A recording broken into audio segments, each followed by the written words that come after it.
हाँ नमस्कार बच्चों। कल हम लोगों ने सक्सेसफुली खत्म कर लिया था किसको बाबू? आपको याद होगा बाइनोमियल थ्योरम, जिसमें से फॉर्मूला निकला था 1 प्लस एक्स का power n is equal to 1 plus और n अंदर आ गया था, अंदर मल्टीप्लाई हो गया था। ठीक है, ये साधारण सा फॉर्मूला निकालने के लिए हमें कितना मेहनत करना पड़ा ये आपको पता था। आज की क्लासेस इतनी इंपॉर्टेंट क्लासेस है कि आपको लॉग के बारे में सारे डाउट्स को क्लियर कर देंगे। ठीक है, और लॉगरिथम ऐसे पढ़ा देंगे कि आप फिजिक्स के सारे क्वेश्चंस को लगभग उसको बना सकते हैं। तो चलिए हुआ, हम लोग उसको शुरू करते हैं। तो हम लोगों ने एक सवाल दिया था, शायद आपको याद होगा, शुरुआती में जिस दिन बाइनोमियल थ्योरम में स्टार्ट हुआ था, g डैश बराबर g into r square plus r plus h का होल स्क्वायर, याद है?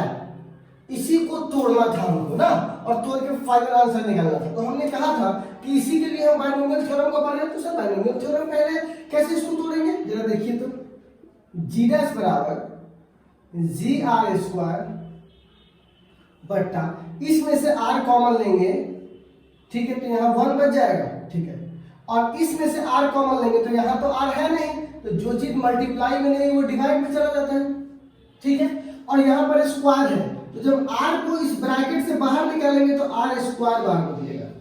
जरा देखिए, आर को यहाँ से कॉमन लिए तो 1 बच गया, यहाँ पे आर था नहीं, तो जब मल्टीप्लाई में डिवाइड में कॉमन लिया जाता है, तो यहाँ पे एक बार डिवाइड एक बार मल्टीप्लाई बाद से, तो ये कॉमन लिया गया। अब चूंकि इसके ऊपर स्क्वायर है, निकला तो बाहर आर, लेकिन ये स्क्वायर से क्या बना दिया, आर स्क्वायर। इससे क्या फायदा हुआ, आर स्क्वायर से आर स्क्वायर कट जाएगा, तो जी डैश बराबर क्या हो जाएगा, जी बट्टा 1 प्लस एच बट्टा आर के पावर 2। ठीक है, नीचे पावर 2 है, ऊपर जाएगा तो -2 नहीं हो जाएगा। ठीक है, तो यहां से क्या हो जाएगा, g डैश बराबर g इंटू 1 प्लस एच बट्टा आर के पावर -2, है ना?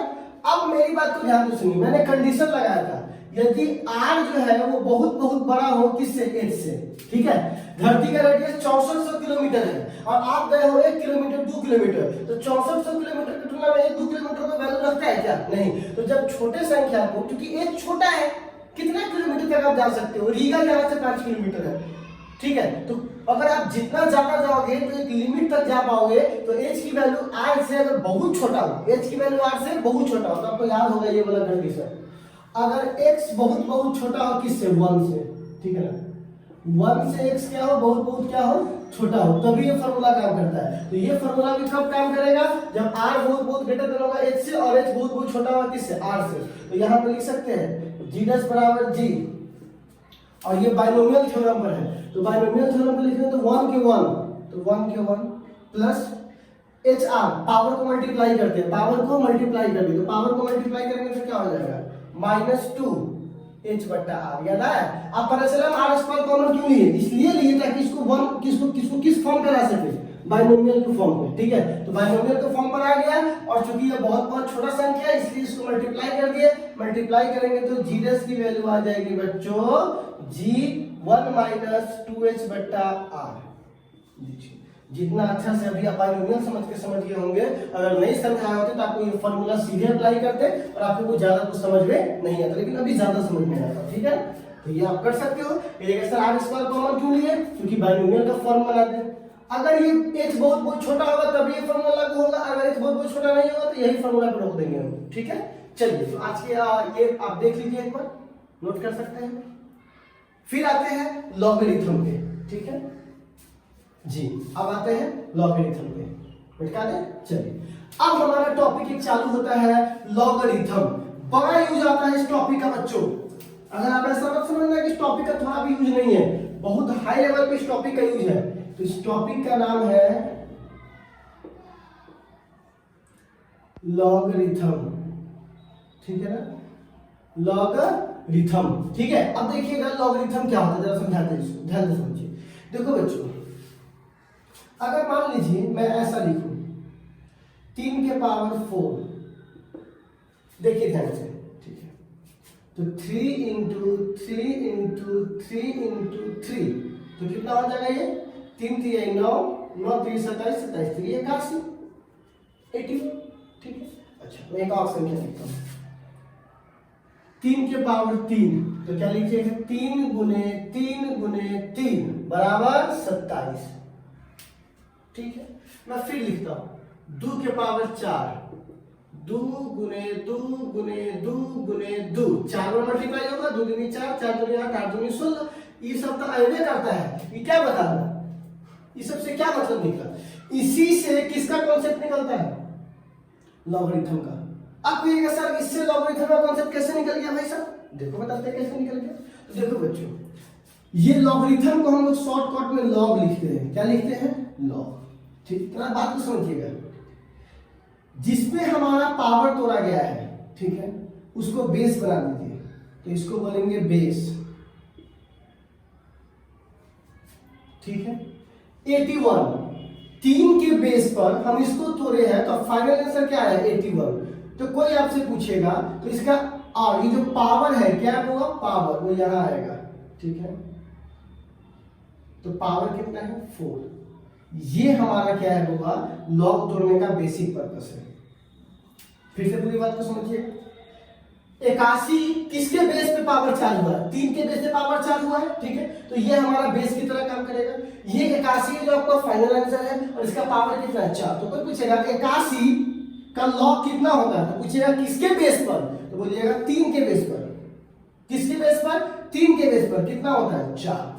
मतलब एग्जैक्टली में लॉग आपको आइडिया दे रहा है किसके बारे में, पावर के बारे में। किसके बारे में, पावर के बारे में। फिर से समझ लीजिए, 81 हम आपसे पूछते हैं लॉग 81 का मान कितना होगा, तो आप बोलेगा सर जी 4।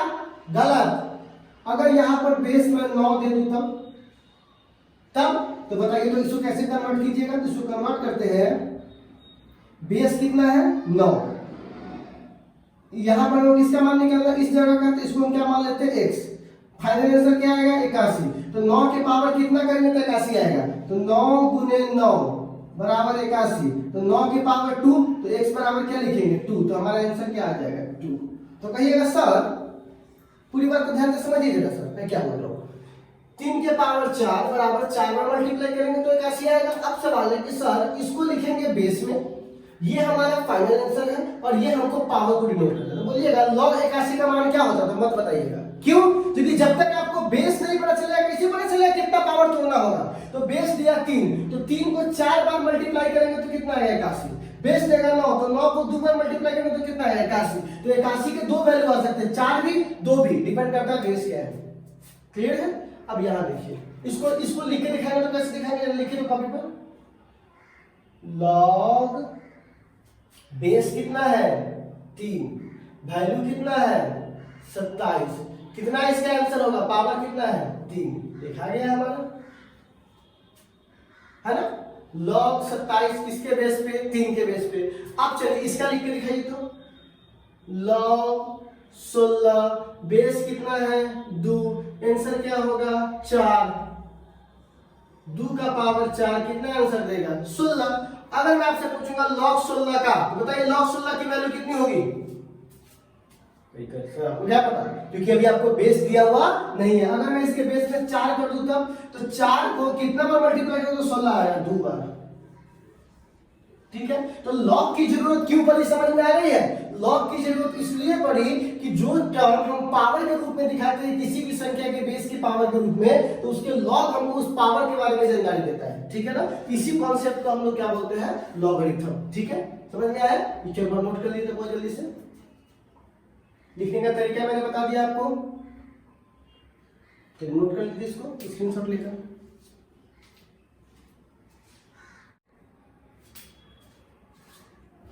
कर लिए नोट, चल इसको बैठाते हैं।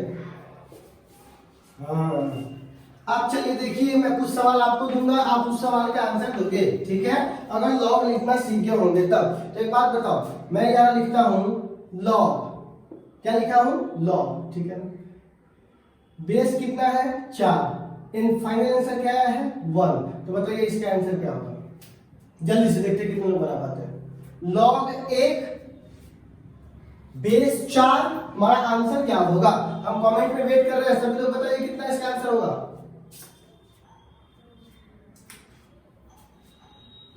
एग्जैक्टली, ठीक है, एग्जैक्टली, ठीक है। देखो क्या होगा, ये कहने का मतलब क्या हुआ कि बेस 4 है, तो 4 का पावर कितना लेंगे कि हमारा आंसर 1 आएगा, यही ना आप करना चाह रहे हैं। बेस 4 पावर को ये दिखाता है, तो हम पावर कितना लेंगे कि 1 आएगा? तो एक बात बताइए, 4 का पावर 0 लेंगे तो हमारा आंसर क्या आएगा? 1। ठीक है, तो हमारा आंसर क्या हो जाएगा? 0। ठीक है, क्योंकि देखो किसी भी संख्या का पावर 0 कितना होता है? 1। तो बताइए, कोई पूछिएगा? ठीक है, तो अगर एक बात बताइए, अगर मैं यहाँ पे इसका नॉर्मल जनरल केस लिख सकता हूँ क्या? लॉग, ठीक है ना, कोई भी संख्या a लिख देते हैं, ठीक है ना, या b, कोई भी b, ठीक है ना, क्या लिखेंगे? कोई भी b, उसका आंसर अगर 1 आया है तो पक्की बात है यहाँ पर पावर क्या होगा? 0। तो किसी भी संख्या का पावर 1 तब वैल्यू 1 तभी आ सकता है तो उसका पावर क्या हो? 0। तो ये एक स्पेशल केस भी हो गया आपके लिए। ठीक है, तो कोई पूछेगा भी तो बता दीजिएगा। ठीक है, अच्छा अब एक सवाल आप पूछते हैं, log 3 बराबर आंसर क्या होगा यहाँ पे? बताइए, जल्दी जल्दी बताइए, log 3 कितना इसका आंसर होगा? बताइए। हाँ बिल्कुल, देखो बेस 3 है, पावर कितना आएगा, कितना डालेंगे यहाँ पर कि हमारा आंसर 3 आ जाए। ठीक है, तो किसी भी संख्या का पावर अगर उतना ही डालना है उसका आंसर, तो उसको 1 डालना पड़ेगा आपको पावर।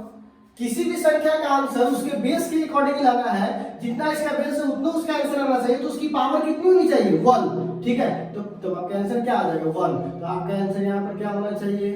1। ठीक है, तो अगर इसी को बउआ हम थोड़ा सा ऐसे लिखते हैं कि log, क्या लिखेंगे बउआ? log b, और इसका आंसर भी b है, तो कितना लिखना पड़ेगा बउआ? जो नीचे बेस में है वही अगर आपका आंसर है तो आपका पक्की बात है कि log की वैल्यू क्या होगी? पावर क्या होगी? 1। ठीक है, कोई दिक्कत नहीं है? नहीं। अब चलिए नेक्स्ट टर्म पे स्पेशल केसेस को मैं बता रहा हूँ। ठीक है, तो मैं अगर लिखता हूँ यहाँ पर log, क्या लिखता हूँ बुआ? log। ठीक है ना, अगर मैं यहाँ पे लिखता हूँ log और इसकी मैं कुछ वैल्यू देता हूँ, ठीक है ना, मान लेते हैं कि 11 का पावर 2 और बेस में 11 है, तो आपका आंसर क्या आएगा? जरा सा बताइए तो, बताइए। अगर log के बेस में 11 है, 11 के पावर 2 है, तो यहाँ आंसर क्या आएगा? बताइए, जल्दी बताइए, देखते हैं कितने लोग बता पाते हैं। अगर log है, नीचे बेस है और ऊपर जो वैल्यू है वो 11 के पावर 2 है, तो यहाँ आंसर क्या आएगा? पावर क्या आएगा? कन्वर्ट करने का देखते हैं कितने लोग पता है। एग्जैक्टली, ठीक है, देखो यहाँ पर क्या लिखेंगे? बेस 11 है, ठीक है ना, और आपका फाइनल आंसर क्या है? 11 के पावर 2। तो यहाँ पर कितना लिखेंगे, कितना पावर देंगे कि हमारा आंसर 2 आएगा? तो हमारा पावर भी कितना होना चाहिए? 2। हमारा आंसर भी क्या होना चाहिए? 2। ये भी सेम है, ये भी सेम है, ये भी सेम है, ठीक है ना, तो कितना देंगे कितना आएगा? तो पूरा पावर ना निकालना है हमको, तो 11 के पावर 2 लाना है, नीचे यहाँ पर 11 है, तो यहाँ पर पावर 2 देंगे तब ना इसके बराबर होगा, हमारा आंसर क्या हो जाएगा? 2। ठीक है, तो अगर मैं इसका जनरल केस आप मैं पूछता हूँ, आप शायद जल्दी जवाब दोगे। ठीक है, तो बहुआ, तो अगर मैं आपसे पूछता हूँ 6 के पावर 4 बेस में 6, तो बताइए तो कितना लिखेंगे? 4। एग्जैक्टली, अभी बताया यहाँ पर बेस सेम है तो पावर बराबर हो जाएगा। ठीक है, तो अगर मैं इसका जनरल केस लिखूंगा तो लिख सकता हूं log b और b के पावर n, तो बराबर आंसर भी क्या हो जाएगा? n। ठीक है, ये हमारा जनरल केस है। ठीक है बबू, चलिए एक बार इसको नोट कर लीजिए जल्दी से। ठीक है, जल्दी से इस सवाल को बना के दिखाइए वो जल्दी से।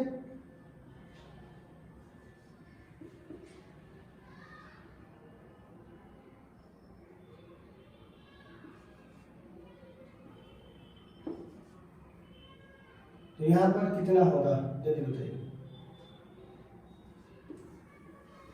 आपको ये सोचना है, ठीक है, कि क्या यह सही है, खाली इतना सोच रहे हैं, बताइए क्या ये कंडीशन सही है? अगर सही है तो इस सवाल को बना के दिखाइए।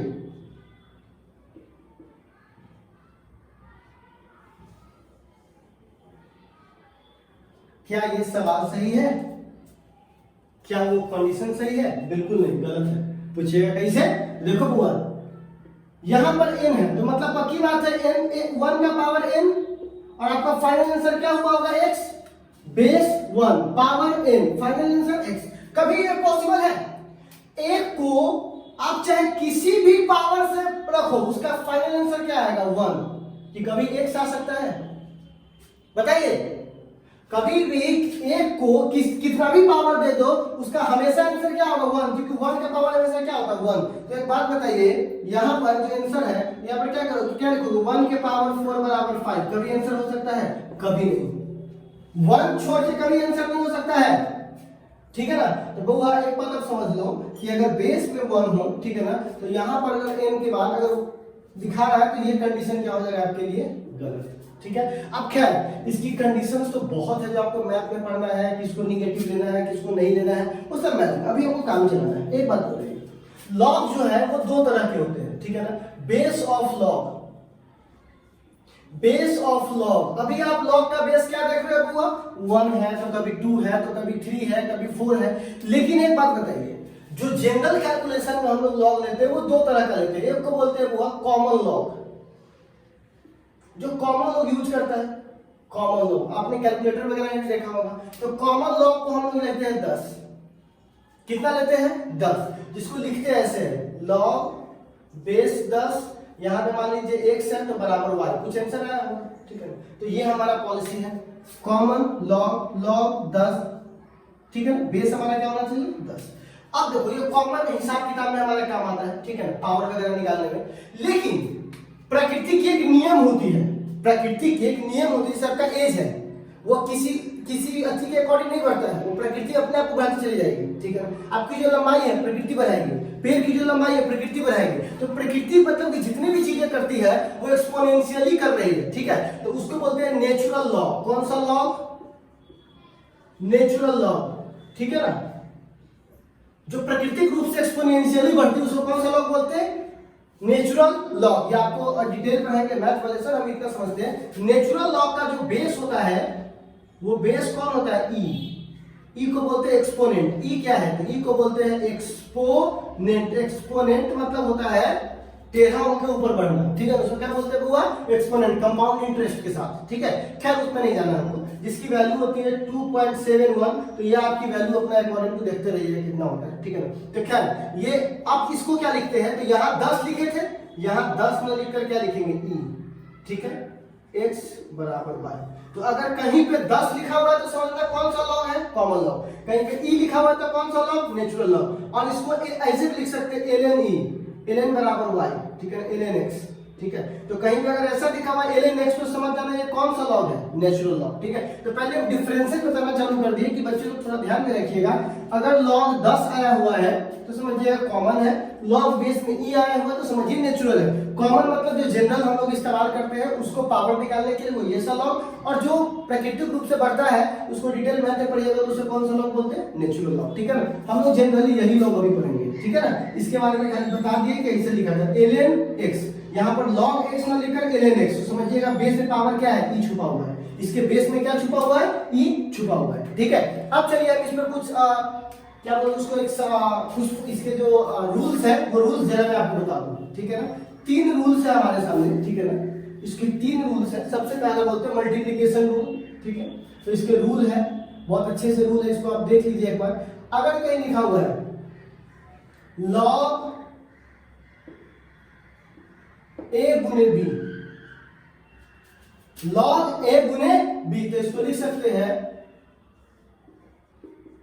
log a plus b। बहुत ही कॉमन सा, जिस अगर मान लीजिए इसका बेस x है तो इसका भी x होगा, इसका भी x होगा, बेस चेंज नहीं होगा, ठीक है ना। तो ये पहला हमारे पास फॉर्मूला है। फॉर्मूला नहीं है, एक तरह का रूल है कि मल्टीप्लिकेशन में आएगा तो प्लस में डाल दीजिए, ठीक है ना। अब एक होता है क्वांटिटी, तो एक हो जाएगा log बेस x है a बट्टा b, ठीक है, भाग में है, ठीक है। तो ये आ जाएगा log a बेस सेम रहेगा minus log b base same रहेगा, ठीक है।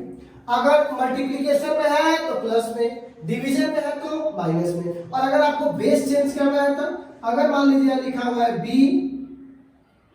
a b, तो क्या लिखिएगा इसको? अगर बेस चेंज करना हो तो बेस चेंज का फॉर्मूला आप लिख देंगे बेस चेंज, ठीक है, बेस चेंज। तो आप लिखिएगा log a बट्टा log b, ठीक है। और इसका जो बेस है वो अपने मन से कुछ ही मान सकते हैं, लेकिन जो इसका मानिएगा वही इसका मानिएगा, ठीक है। बेस चेंज हो गया, ठीक है। log a बी, तो log a ऊपर log b नीचे, जो x का मान है वही x का मान आएगा, ठीक है ना। बेस चेंज का एक एग्जांपल हम आपको दिखाते हैं, ठीक है ना। आप इस एग्जांपल को जरा ध्यान से देखिएगा, ये आपको एग्जांपल दिख रहा है। इस एग्जांपल में हमने क्या किया है, बेस चेंज के लिए log 8 लिया है, ठीक है ना, बेस में 3 दिया है, ठीक है। अब हम इसको बेस चेंज करें तो इसी फॉर्मूला की तरह क्या करेंगे, 8 को ऊपर 3 को नीचे, लेकिन बेस को कॉमन मानेंगे। तो हमने बेस को एक बार नेचुरल मान लिया e, तो अगर आप कैलकुलेटर निकालोगे और कैलकुलेटर से इसको कैलकुलेट करोगे, ठीक है ना, तो ध्यान से देखिएगा, मैं कोना में दिखा रहा हूं, अगर आप कैलकुलेटर आपके पास साइंटिफिक होगा तब देखिएगा, तो 8 का मान ये आया और 3 का मान ये आया। जब इस दोनों को डिवाइड किया जाए तो इस दोनों की फाइनल वैल्यू आपके सामने है, ठीक है। अब चलिए हम log 8 को ही 10 के बेस पे तोड़ते हैं।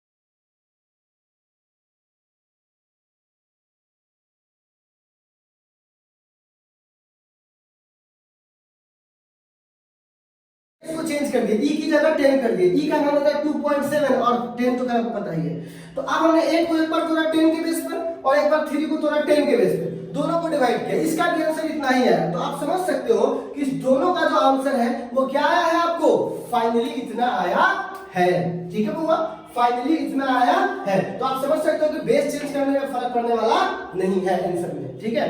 तो अब एक सवाल आप, एक मैं आपको ये क्वेश्चन दे रहा हूं, उस क्वेश्चन को आप लॉग पे है थोड़ा बहुत अच्छे से बना करके दिखाइएगा, ठीक है ना, कि आप लोग कितना अच्छे से इस क्वेश्चन को बना सकते हैं, ठीक है ना। तो आज के लिए बस इतना ही, फिर मिलते हैं कल, लॉग से आगे बढ़ेंगे और हम लोग लॉग के बाद कल पढ़ेंगे, हो सके तो बताइए आप लोग क्या पढ़िए कमेंट बॉक्स में। इसके बाद कौन सा आपको बेसिक मैथमेटिक्स का टॉपिक पढ़ना चाहिए हम वही देखते हैं, ठीक है। चलिए।